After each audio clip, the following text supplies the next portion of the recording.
రే ఎవడికాడు పక్కోడి paper చూడకుండా నీట్గా మీ exam మీరు రాయండి. యారా ఎగ్జామ్ రాకుండా నాయకు చూస్తున్నావు? సార్ సార్ అది రే ఎందుకు ఎడుతున్నావురా? సార్ అది రాత్రి నుంచి నువ్వు కష్టపడి. అర్థమైందిరా. రాత్రి నుంచి నువ్వు కష్టపడి చదివిందంతా ఇప్పుడు గుర్తు రావట్లేదు అంతే కదా?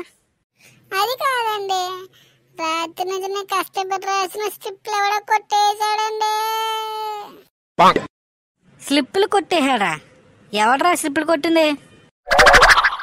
ఆయన నువ్వేంట్రా స్లిప్పులు కొట్టేశాడని అంత ధైర్యంగా చెప్తున్నావు? ఎగ్జామ్లో స్లిప్ పెట్టబడదని తెలియదే నీకు?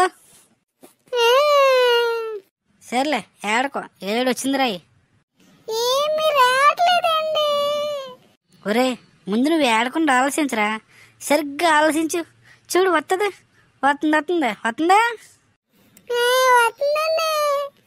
Very good. ఏమవుతుందిరా? 1 2 కలిపి వచ్చేస్తుందండి. బాత్రూమ్కి వెళ్తానండి. ఇప్పుడు నేను బాత్రూమ్ పంపాను అనుకోరా, నీ వెనకాల వీళ్ళందరూ వచ్చేస్తారు. నోరు మూసుకుని నీకు వస్తుంది రాయి. నా స్లిప్పులు రాత్రి కష్టపడి రాశాను. రే ఇదిగోరా నీ స్లిప్లు. స్లిప్లు ఏడ్చేస్తున్నావు. ఇదిగో రాసుకో. యారా స్లిప్లు కొట్టేసినాడు మళ్ళీ ఎందుకు ఇచ్చేసారు వాడికి? ఆడి బాధలు ఉండడం చూడలేకపోయావు నువ్వు. బాధ బొంగ. ఈరోజు కెమిస్ట్రీ ఎగ్జామ్ అయితే ఆడు మ్యాథ్స్ స్లిప్ పెట్టుకొచ్చాడు. దాని నిండా అన్ని ప్లస్ల మైనస్లు, BA+ CA+ అంట.